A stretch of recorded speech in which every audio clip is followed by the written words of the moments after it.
Bapak Ibu dipersilakan duduk kembali.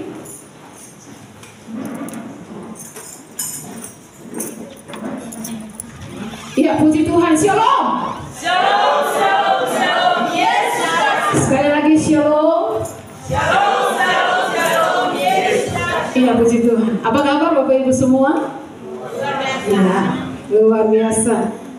Bapak Ibu yang diberkati oleh Tuhan, kita lagi minggu terakhir dari bulan Agustus. Minggu depan kita sudah ada di bulan September, ya.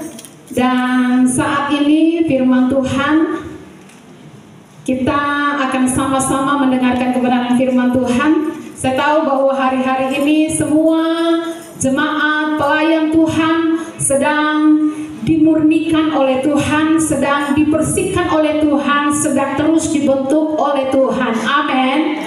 Sebab gereja bukan tempat berkumpul para malaikat. Gereja tempat berkumpul orang-orang kotor yang menerima Yesus dan bersedia untuk terus-menerus dibaharui dari waktu ke waktu. Semakin hari semakin serupa, semakin hari semakin disempurnakan, semakin hari semakin mirip dengan gambaran Kristus Yesus Tuhan. Amin. Sebab Tuhan menerima kita apa adanya. Dalam keadaan kotor anak yang terhilang, dengan dalam keadaan yang bau kotoran babi, bau makanan babi dan segala macam, sangat kotor, sangat dekil. Tetapi Tuhan Bapaknya menerima dia apa adanya. Tapi dengar ini baik, Bapa tidak akan membiarkan kita terus dalam keadaan apa adanya. Amin. Dia akan terus mendandani kita. Dia mandikan kita, segala dosa-dosa kita dibersihkan oleh Tuhan. Dan kemudian dia dandani kita dengan begitu indah. Dia ajarkan kita bagaimana etika-etika hidup sebagai anak-anak kerajaan. Nah, itu Bapa kita yang di surga. Untuk itu sebabnya kita akan melihat saat ini kebenaran firman Tuhan. Judul firman Tuhan saat ini adalah hidup yang berbuah dan berdampak. Kisah Rasul 5 ayat 40 hingga ayatnya yang ke-42. Kisah Rasul 5 ayat 40 hingga ayatnya yang ke-42. Kalau Bapak Ibu sudah dapat, karena cuma 3 ayat, kita akan baca firman Tuhan secara bersama-sama. Saya undang kita semua bangkit. Mereka melanjutkan pengajaran mereka di bait Allah dan di rumah-rumah orang dan memberitakan Injil tentang Yesus yang adalah Mesias. Amin. Untuk firman Tuhan, Bapak Ibu dipersilakan duduk kembali. Kita melihat kisah daripada rasul-rasul ketika mereka memberitakan kebenaran firman Tuhan, ketika mereka menyebarkan tentang ajaran Kristus, mereka akhirnya disidang oleh mahkamah agama, ya. Dan kemudian mereka bukan hanya disidang, tapi mereka juga disiksa. Dikatakan di ayat 40, mereka memanggil rasul-rasul itu lalu menyesah mereka.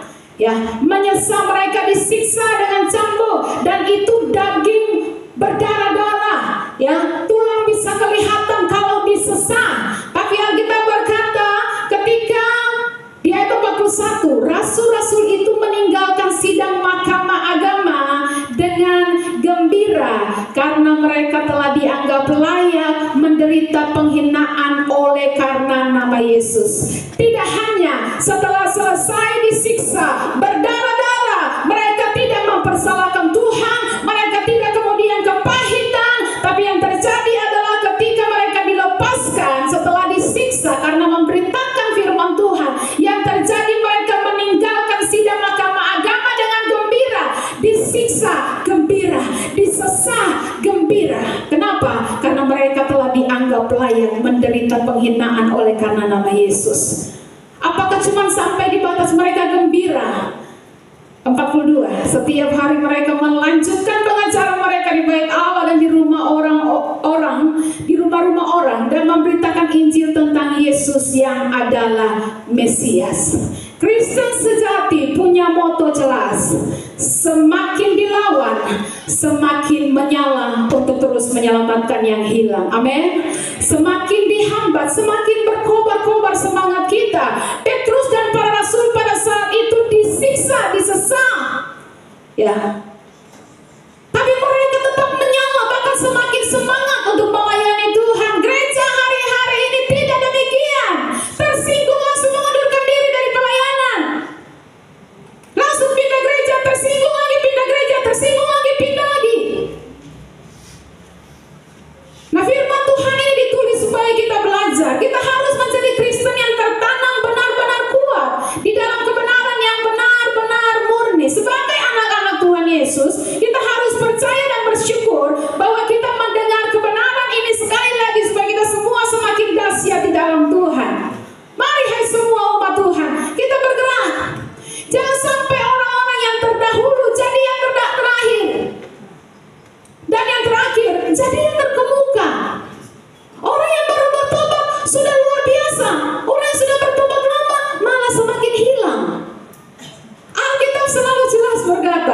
yang terdahulu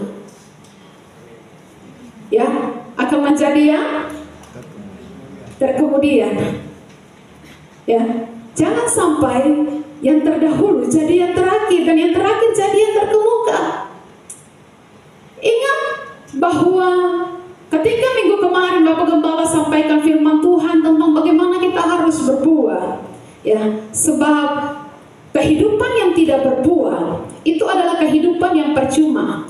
Kita boleh beraktivitas, bekerja, kita boleh punya gaji, pendapatan, kita boleh punya segala sesuatu dalam kehidupan ini. Tapi kalau kita tidak menghasilkan buah, di mata Tuhan hidup ini percuma, sia-sia hidup di dunia ini, dan mati pun tidak ada guna.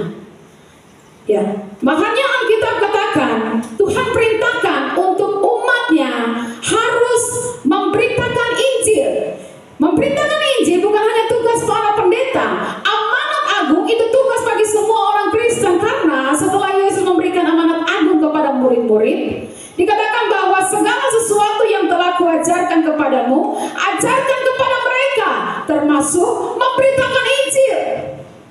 Makanya kemarin saya katakan, tidak ada orang Kristen yang dapat berkata, saya tidak punya talenta untuk menyelamatkan yang terhilang. Saya tidak punya talenta untuk menginjil. Semua orang Kristen itu dikasih Tuhan talenta. Amin. Jumlahnya mungkin berbeda-beda. Ada yang 10, ada yang 9, ada yang 8, ada yang 5, ada yang dapat 2, ada yang dapat 1. Pokoknya Tuhan mau pada waktu dia datang kembali, dia dapat di talenta-talenta itu sudah berlipat kali ganda. Dia tidak mau dia dapati kita seperti hamba yang jahat dan malas, yang dapat sedikit, yang dapat 1. Dia tidak mau buat apa-apa untuk Tuhan, dia kubur talentanya.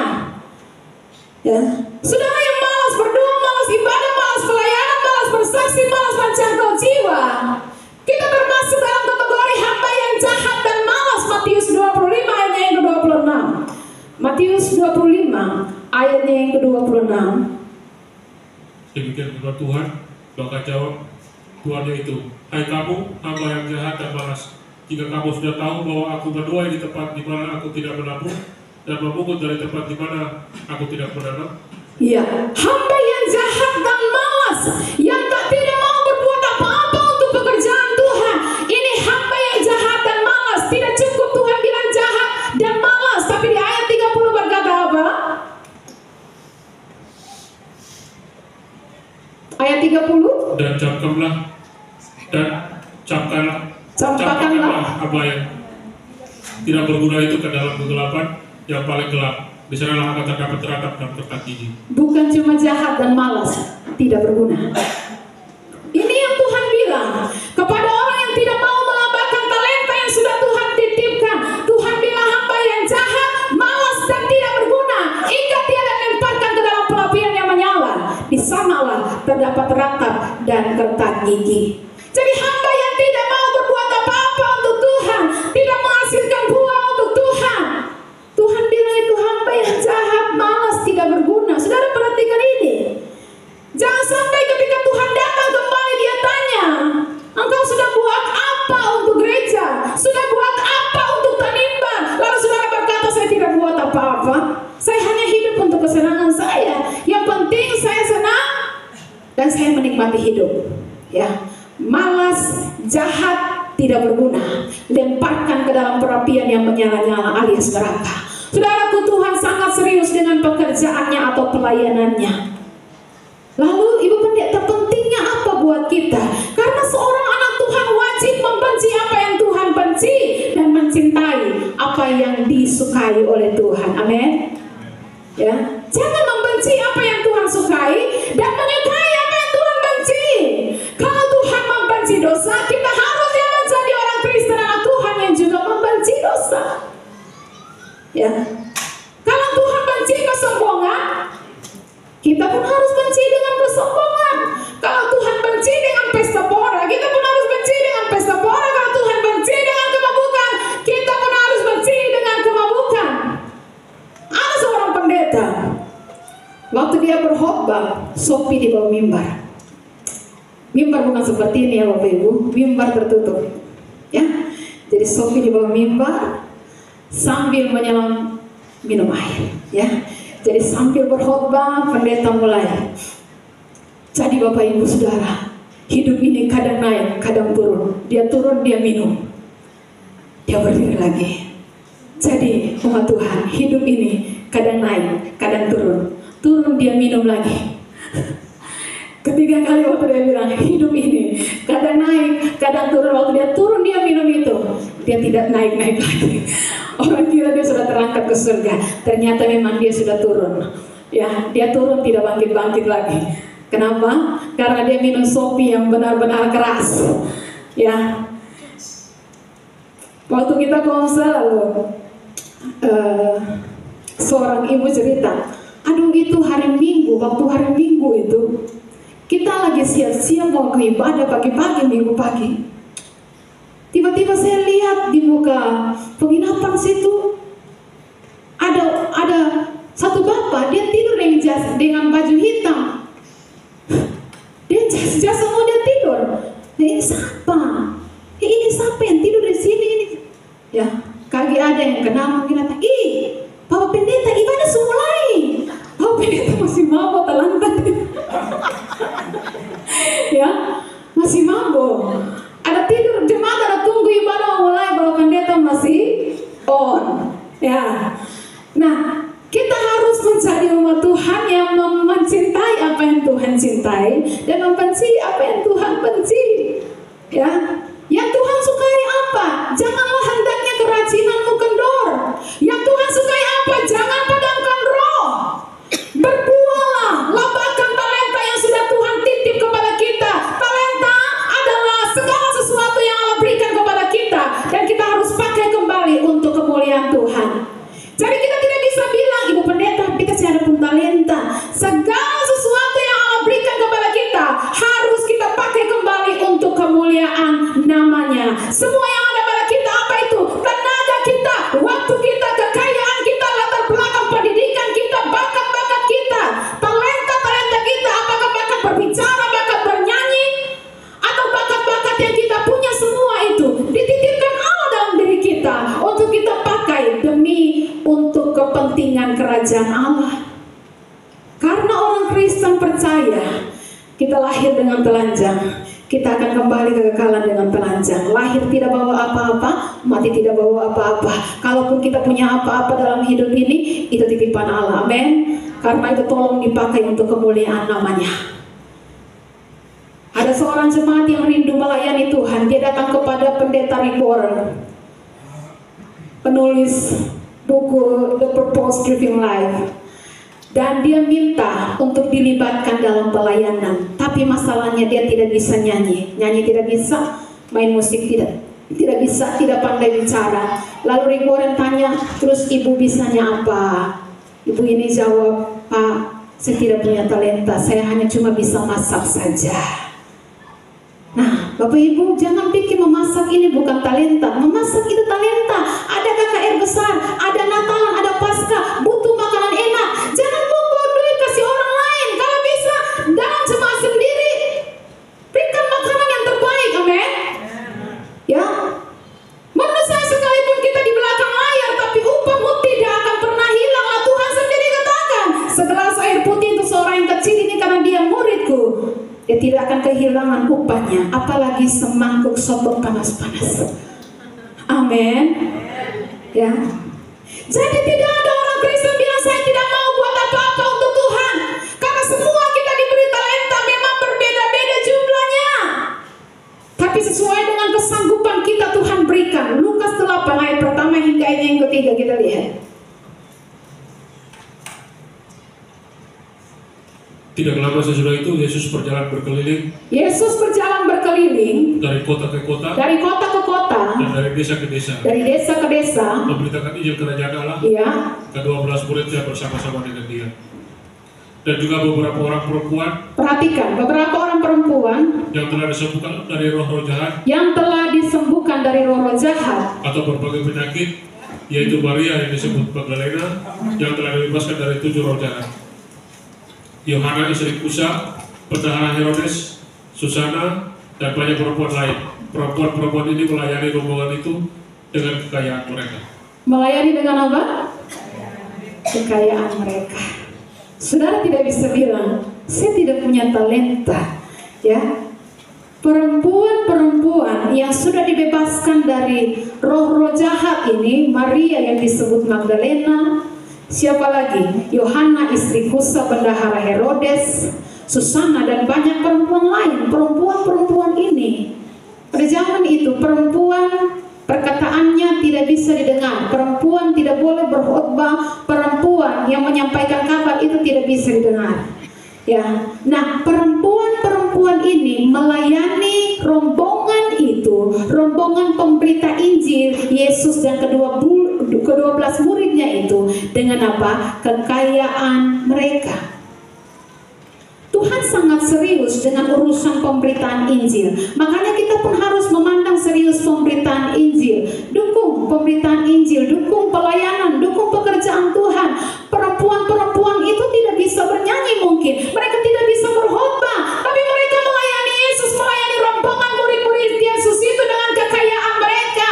Kalau saudara cuma punya satu, lambangkan itu, dukung pekerjaan Tuhan. Kalau saudara bisa kasih tenaga, bisa merangkul orang, suka bergaul, lalu mungkin suara bagus, ajak teman datang kepada Tuhan, jadi singers, WL, choir.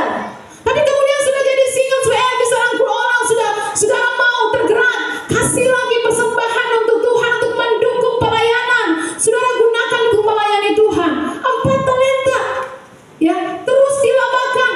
Sebab Alkitab katakan kepada yang mempunyai akan diberi sehingga dia berkelimpahan. Jadi yang tidak punya, yang tadinya punya satu tapi dia tidak mau lakukan apa-apa untuk Tuhan karena dia bilang sendiri sih ada talenta, maka apapun yang ada padanya akan diambil daripadanya. Ya, jadi sekali lagi, tidak ada orang yang tidak punya talenta, pasti ada sekalipun satu. Jangan jadi hamba yang jahat dan malas, artinya tidak mau buat apa-apa dan tidak berguna, karena pasti dibuang dalam neraka. Kita lihat Hakim-Hakim 5, betapa seriusnya Tuhan memandang pelayanan pekerjaan Tuhan. Hakim-Hakim 5 ayatnya yang ke-23.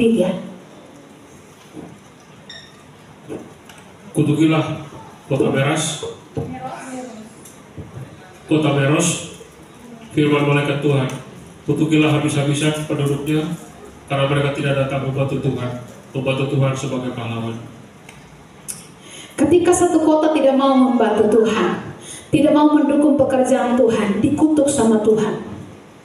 Kutukilah kota Meros, firman malaikat Tuhan. Kutukilah habis-habisan penduduknya. Kenapa? Karena mereka tidak datang membantu Tuhan sebagai pahlawan.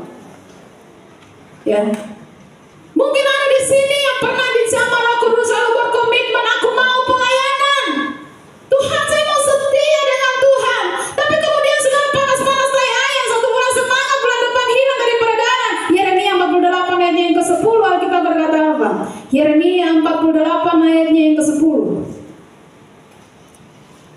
Terkutuklah orang yang melaksanakan pekerjaan Tuhan dengan lalai, dan terkutuklah orang yang menghambat pedangnya dari perubahan darah. Ini serius Bapak Ibu. Meros dikutuk. Kota Meros itu satu kota, semua penduduknya dikutuk oleh Tuhan karena tidak mau melayani Tuhan. Ada lagi yang sudah komitmen pelayanan tapi hanya komitmen, pelaksanaannya tidak ada. Firman Tuhan katakan, terkutuklah orang yang melaksanakan pekerjaan Tuhan dengan lalai. Jadi kalau ada jemaat di tempat ini GBI Hati Hamba yang selama ini tidur secara rohani, saudara mungkin pernah janji untuk mau melayani Tuhan dengan setia, tapi saudara tidak menepati janji. Membaca ini ayat, pulang dan renungkan. Sebab kalau Tuhan omong, Tuhan tidak pernah firman-Nya pergi dengan sia-sia. Kalau Dia berkata berkat, pasti berkat. Kalau Dia bilang kutuk, pasti kutuk. Masih ada api menyala di gereja Tuhan di tempat ini, amin. Mari bangkit hai semua jemaat GBI Hati Hamba. Mari bangkit hai semua para pelayan Tuhan. Kita tidak bisa lagi santai-santai. Yesus segera datang. Yesus sudah mau kembali. Ya, tadi pujian tadi katakan, Dia datang di atas awan, tampil bersinar. Ya, murid-murid tetap bersemangat, bahkan semakin menyala, padahal mereka baru dianiaya berdarah-darah. Tapi bukan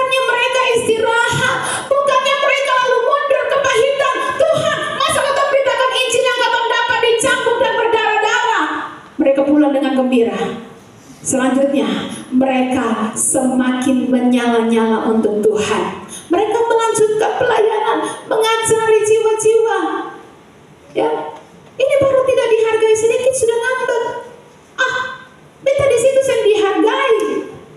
Beta di situ yang dihargai. Sombong amat. Baru tidak dihargai langsung ngambek mundur. Sombong amat. Lah Tuhan yang pencipta langit bumi, Tuhan itu pemilik langit bumi, dia berkata, aku datang bukan untuk dilayani, melainkan untuk melayani. Dia berulang kali dicaci maki oleh orang-orang jahat.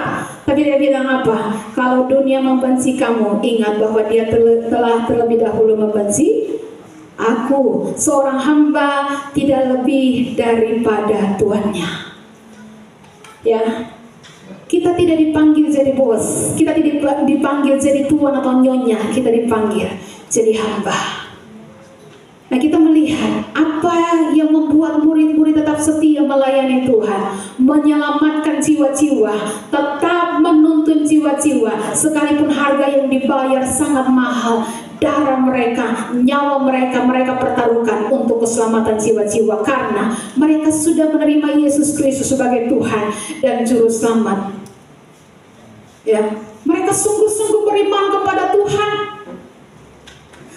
Saudaraku, waktu Yesus kembali, ingat, dia tidak tanya berapa mobilmu, hai Bapak Sandi. Ya, dia tidak tanya berapa rukomu, berapa rumahmu, anakmu lulusan mana, sekolah di luar negeri mana. Yang dia tanya, adakah aku dapati iman di bumi ini. Makanya, kalau kita mau berbuah, mau selamatkan jiwa, pastikan kita terima Yesus sungguh-sungguh. Jangan jadi Kristen KTP, amin. Jangan bangga karena saudara sudah jadi Kristen. Jangan bangga karena saudara pengurus gereja atau pelayan gereja. Yudas bukan hanya bendahara. Yudas itu dekat dengan Yesus, tapi pengkhianat. Ya, Yesus sudah bilang dalam satu ladang bukan cuma gandum, ada lalang. Ada lalang di antara gandum. Saya percaya semoga kita semua di tempat ini gandum, amin.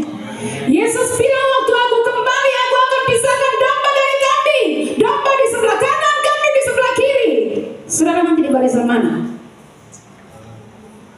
Domba atau kambing? Saudara jawab sendiri. Ciri jelas, saudara bisa cek sendiri. Domba mendengar suara gembala, dia mengenal suara gembalanya, dan dia mendengar suara gembala, tunduk dan ikuti gembalanya. Kambing lain, kepala batu, ngeyel, orang Jawa bilang. Kadang bisa serang orang yang menggembalakan dia. Gembala tarik dia ke sini, dia tarik ke sana, tarik ulur, tarik saling tarik menarik. Gembala bilang, ayo ibadah, dia bilang, ayo main game, ayo berdoa, ayo nonton bareng, ayo jalan-jalan, ayo melayani. Dia bilang, saya sibuk kerja. Tarik menarik terjadi, itu kambing. Maka kalau saudara cek ternyata saudara sadar, oh saya kambing, jangan tersinggung, bertobat. Ya, jangan salahkan firman Tuhan, bertobat. Saya harus jadi seperti domba, tunduk wae. Ya, Yesus bilang dalam satu pohon ada ranting yang berbuah, ada ranting yang tidak berbuah. Saudara, ranting yang mana? Kita semua berharap kita ranting yang berbuah, amin. Dan salah satu buahnya adalah menangkan jiwa. Yesus bilang, bukan kamu yang memilih aku, tapi aku yang memilih kamu, supaya kamu pergi dan apa? Menghasilkan buah, dan buahmu itu apa? Tetap. Bukan sebentar setia, sebentar mundur. Tidak sebentar melayani, sebentar stop. Buahmu itu tetap. Aku yang memilih kamu, dan aku yang mengutus kamu, supaya kamu pergi dan menghasilkan buah, dan buahmu itu harus tetap. Dalam Yohanes 6 ayatnya yang ke-26 kita lihat Yesus tahu siapa yang ikut dia dengan sungguh-sungguh, siapa yang tidak. Yohanes 6 ayat 26. Yesus menjawab mereka, aku berkata kepadamu, sesungguhnya kamu mencari aku, bukan karena kamu telah melihat tanda-tanda, melainkan karena kamu telah makan roti itu dan kamu kenyang. Ya, Yesus tahu kamu mencari aku bukan karena kamu telah melihat tanda-tanda, tapi karena kamu sudah makan dan kamu kenyang. Kamu sudah makan,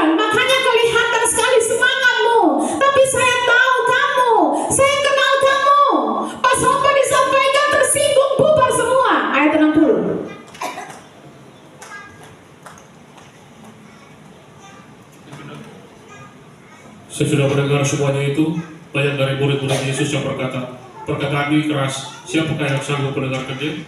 Sesudah mendengar perkataan Yesus itu, banyak dari mereka yang berkata, perkataan ini keras, siapakah yang sanggup mendengarkannya? Akhirnya apa? Ayat 66. Mulai dari waktu itu, banyak murid-muridnya yang mengundurkan diri dan tidak lagi mengikuti dia. Mulai dari waktu itu, karena perkataan keras itu membuat mereka tersinggung. Mulai dari waktu itu, banyak, bukan orang-orang biasa, murid-muridnya mengundurkan diri dan tidak lagi mengikuti dia. Ini di luar dari 12 murid, ya. Banyak mengundurkan diri dan tidak lagi mengikuti dia. Seorang pendeta katakan, ayatnya pas sekali. Yohanes 6 ayat 66, 6. Banyak yang mengundurkan diri dan tidak lagi mengikuti dia karena perkataannya terlalu keras. Perlu diuji hati kita, periksa hati kita soal kepercayaan kita kepada Kristus. Kita datang cari apa? Kita cari Tuhan atau cari manusia? Periksa hati. Firman Tuhan ini berkuasa. Saudara, jangan pikir firman Tuhan itu kata-kata biasa. Firman Tuhan itu roh dan memberi hidup. Yohanes 6 ayat 63. Di ayat sebelumnya dari pembacaan kita tadi, ayat 63. Rohlah yang memberi hidup, daging sama sekali tidak berguna. Perkataan-perkataan yang kukatakan kepadamu adalah roh dan hidup. Amin. Roh yang memberi hidup, dagingmu sama sekali tidak berguna.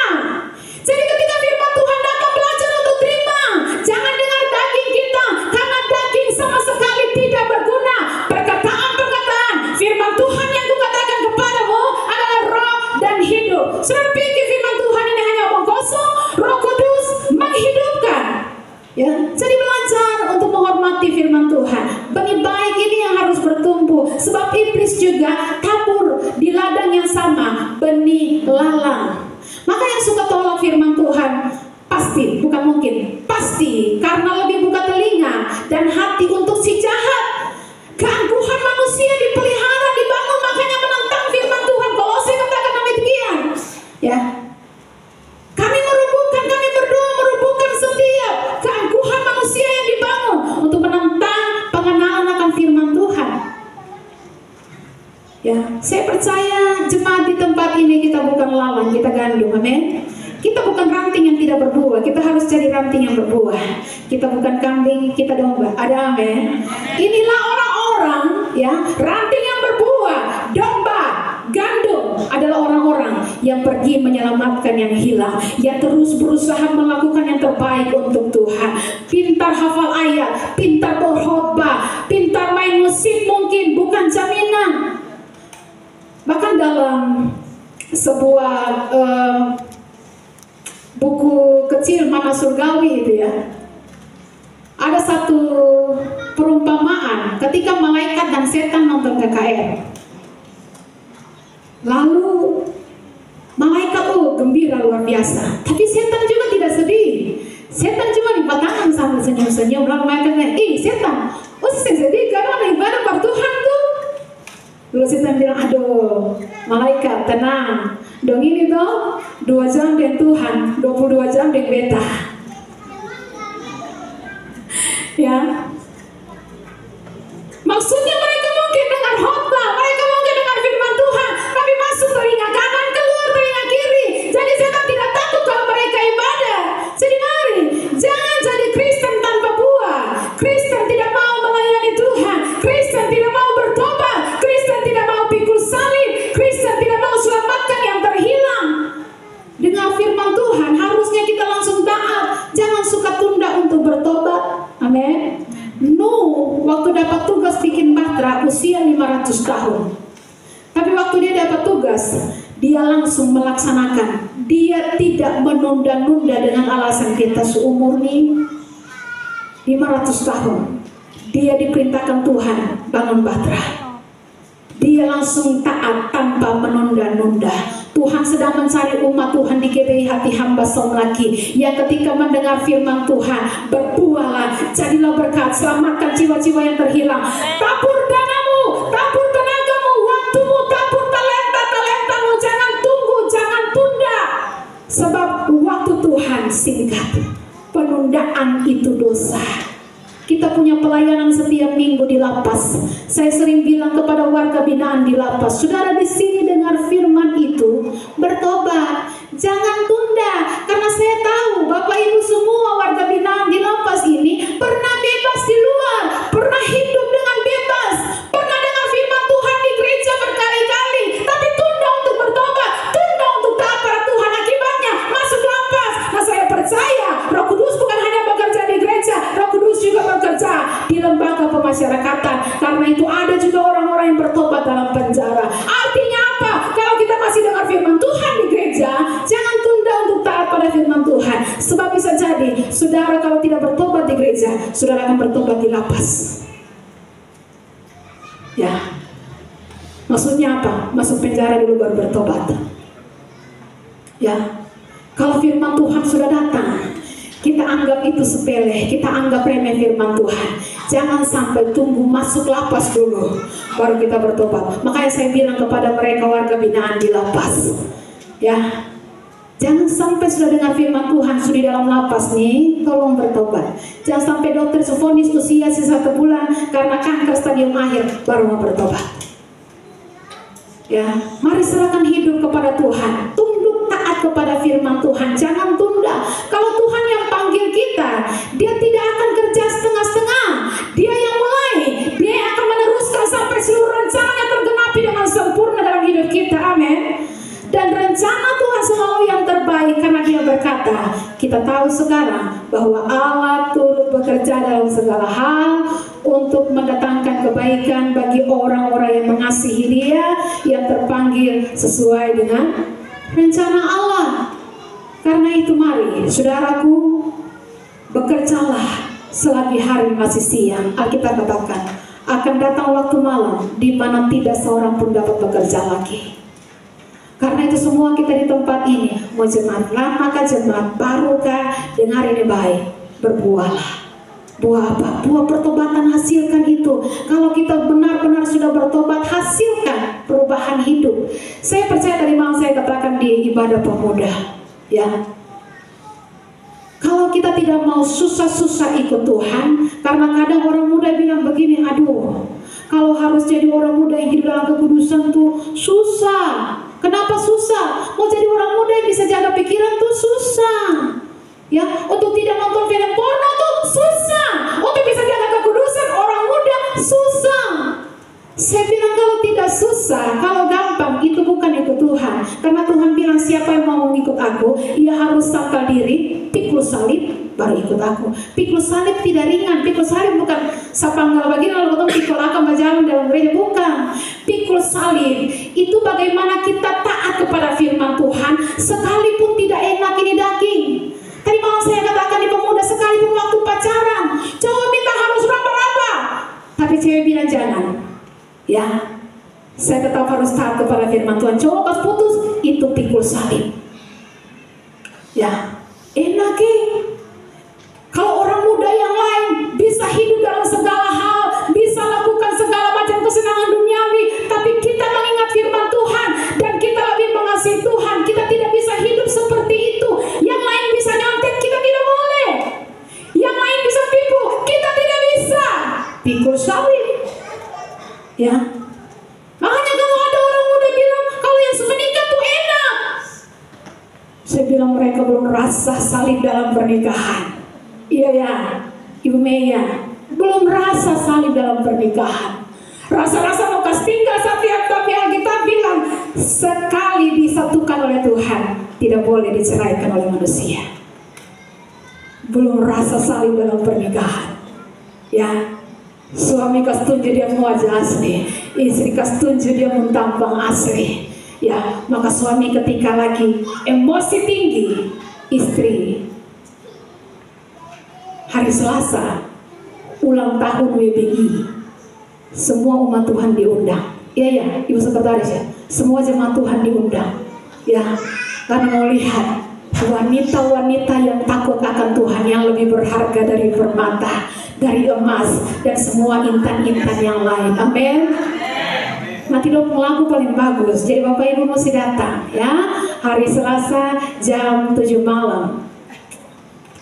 Ya, bukan cuma makanan rohani, ada makanan jasmani juga. Itu semua hal disiapkan di luar. Jadi Bapak Ibu harus datang dan lihat bagaimana istri-istri, wanita-wanita yang cerdas luar biasa. Jadi istri-istri, ibu-ibu, kalau bapak-bapak sudah emosi, mari istri yang bijaksana jangan lagi turut bekerja. Biarkan Allah yang turut bekerja saja. Istri-istri jangan turut bekerja, istri diam. Kalau bapak emosi, istri diam. Demikian juga bapak, istri lagi emosi, bapak tolong diam. So kalau dua-dua sama-sama duet, ya itu pasti pecah perang dunia.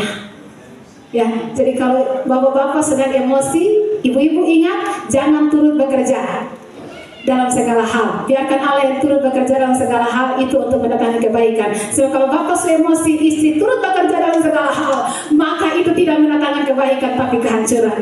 Amin. Ya, jadi mari semua kita gunakan waktu ini untuk kita berbuah. Jangan ada yang katakan saya tidak bisa buat apa-apa. Kita diberikan talenta sekalipun satu. Kalaupun hanya yang kita bisa kasih adalah uang, mau menyanyi juga vals, pegang gitar saya bisa kutiakan. Tapi kalau kita hanya bisa kasih uang untuk mendukung pekerjaan Tuhan, tadi firman Tuhan katakan wanita-wanita itu mendukung pekerjaan Tuhan dengan kekayaan mereka. Mereka melayani Tuhan dengan kekayaan mereka. Kalau mungkin kita tidak punya yang lebih, tapi kita bisa kasih suara kita bisa kasih tenaga kita bisa lakukan apapun untuk Tuhan. Lakukan. Saudara, hidup ini 70 tahun firman Tuhan bilang. Kalau dikalkulasi setelah para ahli mengkalkulasi waktu yang dibutuhkan untuk tidur itu 40 tahun, kalau usia kita 70 tahun. Waktu yang kita pakai untuk tidur itu 40 tahun itu tidur. 30 tahun kita terbagi-bagi. Ada yang dengan kesibukan kita, drakor, apalagi nonton TikTok dan segala macam. Jadi kalaupun kita bisa lakukan sesuatu, waktu yang Tuhan kasih, lakukanlah untuk Tuhan. Ya, persembahkan yang terbaik buat Tuhan. Mari Tuhan segera datang. Pastikan kita menghasilkan buah-buah yang terbaik untuk Tuhan. Buah pertobatan, buah pelayanan, buah jiwa-jiwa. Hasilkan supaya Tuhan melihat kehidupan kita yang tidak sia-sia. Tuhan lihat percuma dia hidup di dunia ini. Saudara, hari-hari ini banyak orang yang harus meninggal tanpa pertobatan, tanpa menghasilkan buah. Mari jangan sampai kita menjadi orang-orang yang harus mengakhiri hidup kita di dunia ini dan di mata Tuhan hidup kita sia-sia. Pastikan kita pergunakan waktu untuk berbuah. Amin, untuk firman Tuhan. Mari saya undang pemain musik, tundukkan kepala kita.